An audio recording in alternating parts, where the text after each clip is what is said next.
Hello and welcome to the Hybrid Soul with Kelly Kinkaid. Today, my guest is more than a triple threat. That word triple threat cannot be used because she's a singer, songwriter, dancer, producer, overall boss, actress, and the list goes on. Welcome to the show, Tinashe. How are you today? I'm amazing. It's really good to talk to you. Yes, absolutely. I had the pleasure of meeting you before your first album in Brooklyn. Baby Wow. Sam had a get together in Brooklyn. And so I saw the start of Tinashe before the first album, Aquarius. How has this journey been from there to now? Yeah, it's been an amazing journey, honestly. Lots of up and downs. I've learned a lot, but I've had a lot of really amazing experiences. I've gotten to collaborate with a lot of artists that I really admire and respect. I've gotten to travel the world. I get to release art that I love. So I feel very blessed, very lucky, but it's definitely been a learning curve and a journey for sure. If you had to tell Tinashe back in 2014, what's it going to be like in 2022? What would you say?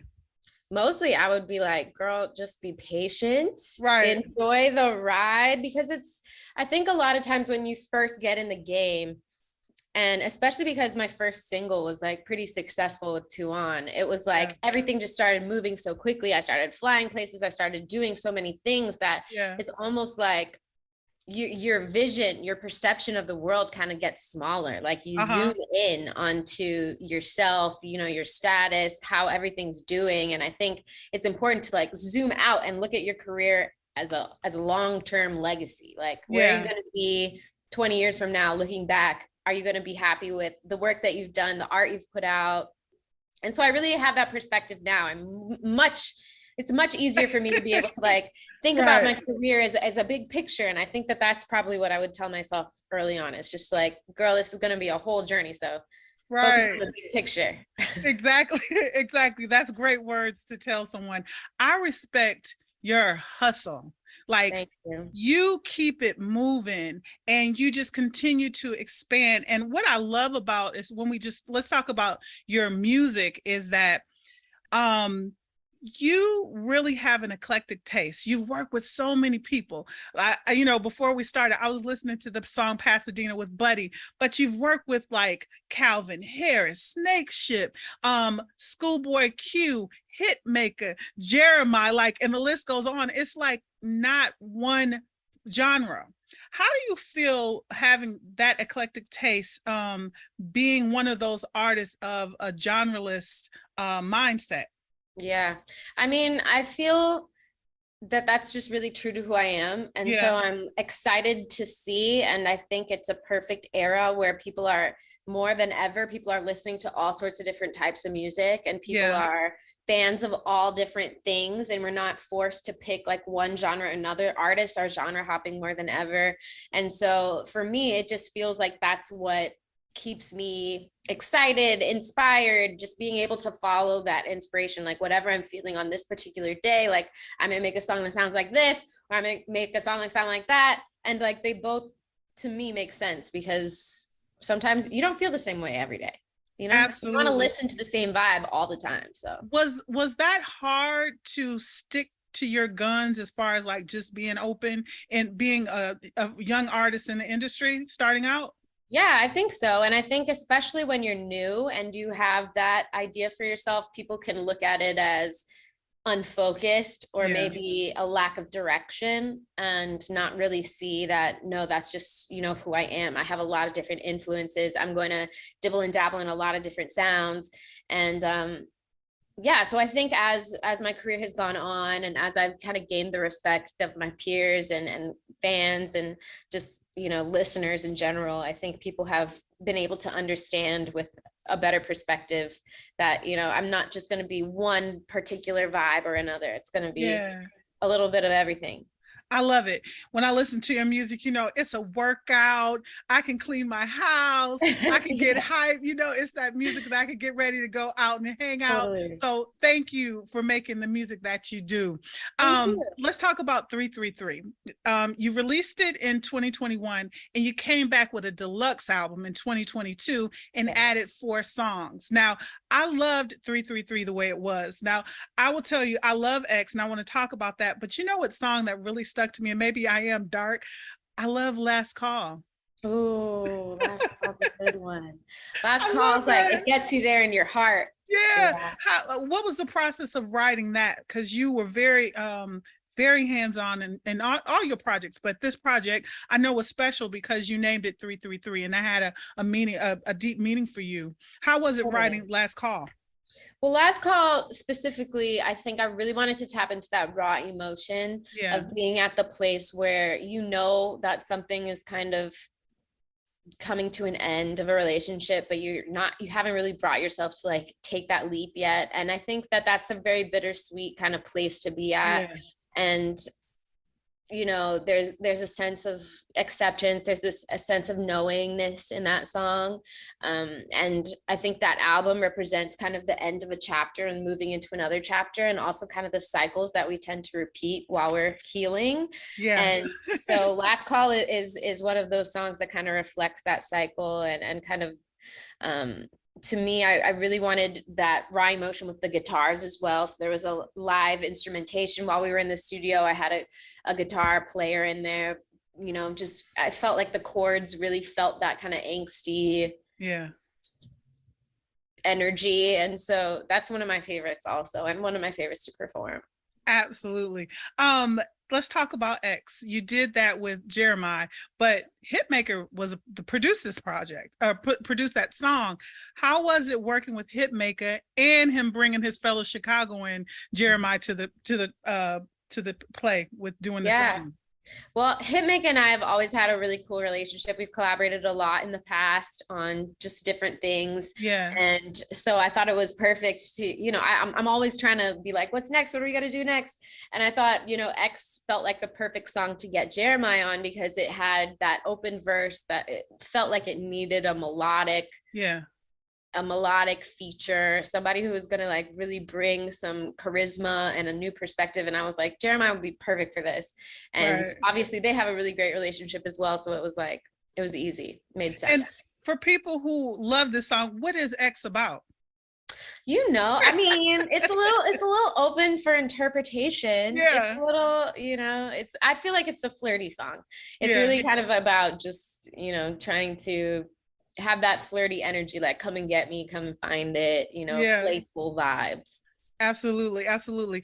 I love your visuals that you placed on social media, but this video X had a lot of futuristic vibes and stuff. How important is it for you to be involved with your imagery, like on videos and even photos? Yeah, I mean, the visuals are some of my favorite part of the process. I think being able to represent, you know, my universe or my headspace through something that someone could see, it adds a whole new dimension of how an art or how someone experiences a song. And so I definitely take a lot of pride in my visuals and how I'm presenting each artwork, each single, each music video. And for X, it felt like this kind of futuristic, you know, universe, unplaceable in terms of like style, kind of its own vibe. And so the video I thought was perfect in reflecting that energy. I even love, now that I'm talking about visuals, your pictures on the cover of the album. Oh, thank you. You know, inside of, I'm going to say an egg style inside of that. How fun was that video shoot, a photo shoot? Yeah, it was amazing. I really wanted to kind of represent this, you know, the original cover art and then my deluxe cover art both have a similar essence, but like they're totally different. It's like light and dark. With my original cover, I wanted it to be like more spiritual, more natural, like we're in the forest. It's like barefoot. It's very, I think I was really inspired by connecting spirituality and technology and how those things were coming together for me, especially during the pandemic. Yeah. And so I wanted the art to really represent that, this like spirituality, this rawness, this nature, this naturalness, and also like breaking out of the simulation and like simulation theory and like tech and how these two worlds can kind of like juxtapose but still coexist. So, I love it. I love it. You are a creative. When I talk about the visuals and social media. How have you navigated in this? I feel like it just gets bigger and bigger, social media. How have you navigated in this world of making sure that I post and put a reel out? How has that been for you? Yeah, I mean, I think it's been a learning process for all of us since social Yes. media like was invented, like how we're going to manage it, how we're going to use it.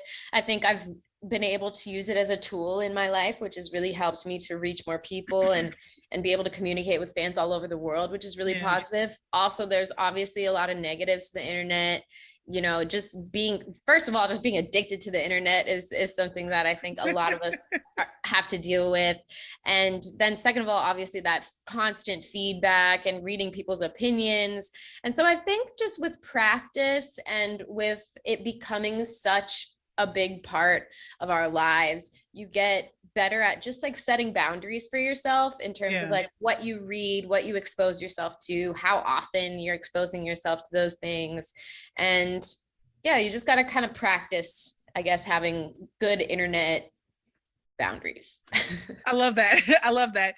Back to 333 Deluxe. So you added 4 new songs on there. The song that I really love, and I want to know what made you add this one, Woke Up Blessed.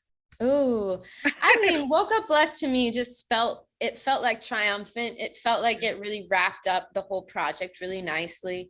It had a new song, like a new sound sonically than a lot of the other records on that album.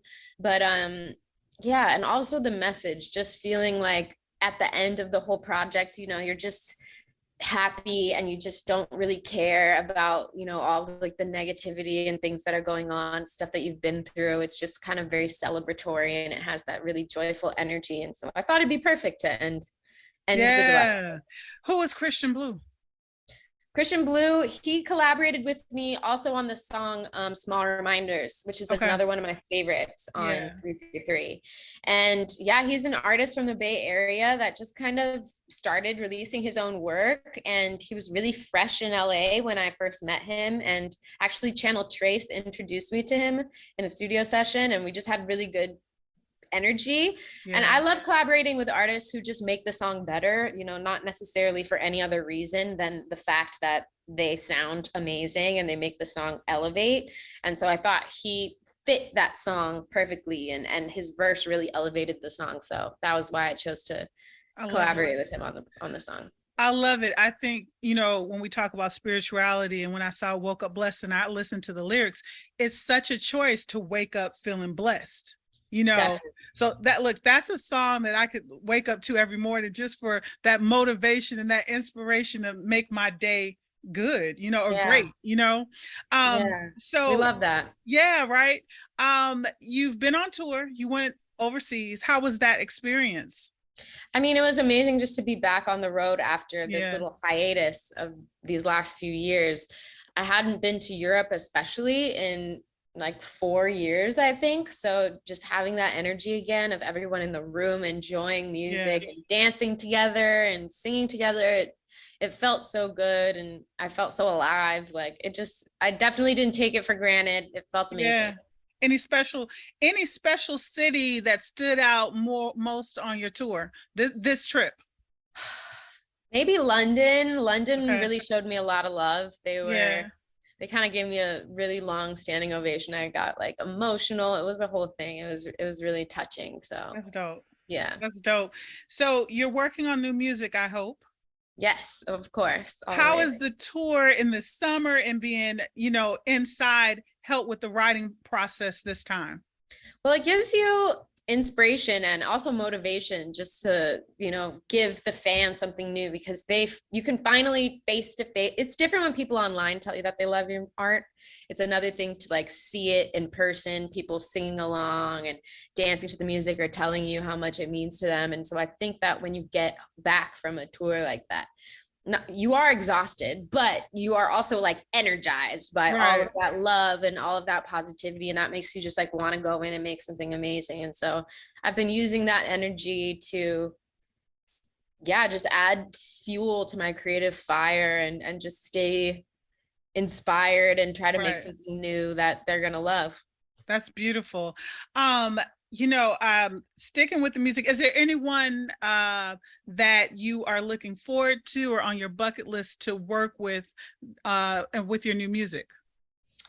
That's a good question. I haven't even really gotten to the place yet where I feel like I'm in the collaborative space. Like that usually comes a little further along in the process for me. I usually have to like get my own concept together before I start integrating other people.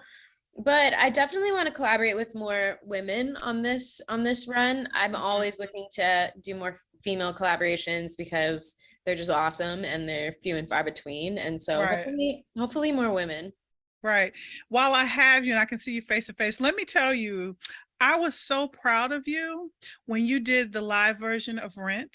Oh, thanks. That was tell me about that experience, because it was live, like no cut, no stop, like let's go. How was that experience? That was a very unique experience because we were doing basically a Broadway show live, but incorporating cameras. So it was also like we were also on TV, but we weren't. The pressure was there, and there was just no other experience like it. Being in that rehearsal process for 3 months, just singing every day, just really filled me up. I really enjoyed the process of rehearsing that show and building that show. And it's such a special show too. The music and everything from it is just so like, oof, like it's and really, you played Mimi. Really touching. You played Mimi, so like that was a lot. Like that's the main character.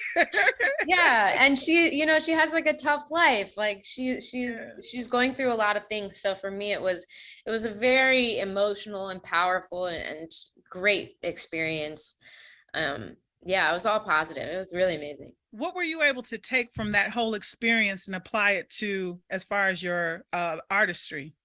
I think the biggest thing that I loved about it was thinking about my performance as if it's a Broadway show and thinking about, how I can incorporate those elements of like stage and how it was all built out into my performances. So for example, when I went on tour last year leading into this year, I incorporated a lot of scaffolding, and that was something that we'd done a lot in Rent. And I think I was really inspired by being able to climb up, climb down, have all these different levels that I could play with. And so that's like a perfect example of like how it directly affected, I brought it to my stage and used a lot of scaffolding in my live show. Right. And as before I get off, I'm so impressed with your hustle, because you were with a major label. Then you did Tinashe Music. How was that journey as far as saying, you know what, I'm doing this on my own? Yeah, I mean, being signed to a major label definitely helped really propel my career and gave me a lot of knowledge and learning experience. And so I'm very thankful for everything that I went through there. But at the same time, it also taught me that I really value having control of my artistry and being able to make those final creative decisions. And I felt that by really taking my career into my own hands and being able to be in control of all of that, it pushed me to be a better artist. It pushed me to be a better creative. And I think my last couple projects have really been some of the best stuff that I've done. And that's because I've been empowered by my decision to really just be my own boss, I guess. I love it. It's very inspiring for people who are questioning, should I do this? It's not an easy thing, but it's possible. It is. Yeah, it's definitely not. It's certainly not easy. I think that there's benefits to being signed to a label. I think there's benefits in being independent. I think that there's good and bad for both sides. So you really just kind of have to trust your instincts, find a really great team that believes in you. And at the end of the day, it's all about you. It's all about what you put out. So as long as you can focus on that, you're going to win. Absolutely. Last song I love, current, New to You. What's new to you with Calvin Harris, Normani, and Offset? I was like, this is an interesting bunch of gang of people doing this song. How fun was that, putting that together? I mean, I loved that. I think it's so fun to be part of any type of collaborative process. Like I said, I love working with my girls. So it was really awesome to be able to collaborate with Normani. I've worked with Offset in the past. I've worked with Calvin Harris one other time in the past as well. And so like bringing those people back felt really great. It just felt like a family affair. Like it was all good vibes and it was really fun. I can't wait to, I haven't been, look, I'm just getting outside. So I'm looking forward to, I can envision me being in Miami at the club and new to you playing, you know? Totally. It's got that easy breezy kind of feel. Absolutely. Well, you're busy. You are busy. And what else is Tinashe doing that we can look forward to seeing? I mean, I'm working on lots of new music. I got some music videos for some of the collaborations that I've just done coming out. Like I got one with Snake Hips coming out soon. So look out for those in the meantime, but stay patient. I'm working on new music always. And so hopefully that'll be out soon. Yes. And my last question is, Tinashe, where's your balance? What do you do for fun? Yeah. I mean, I'm really lucky that my family lives nearby. My parents live like 15 minutes away. My brothers live 20 minutes away. So I think for me, it's always about getting grounded with my family, staying really true to where I've come from, having my alone time in my house with my cat, you know, just really staying connected to myself and my family for sure. I love it. Well, thank you so much for your time. It's been a pleasure looking to see more and hear more of you. And it's the Hybrid Soul with Kelly Kinkaid. My special guest today is Tinashe. Until next time.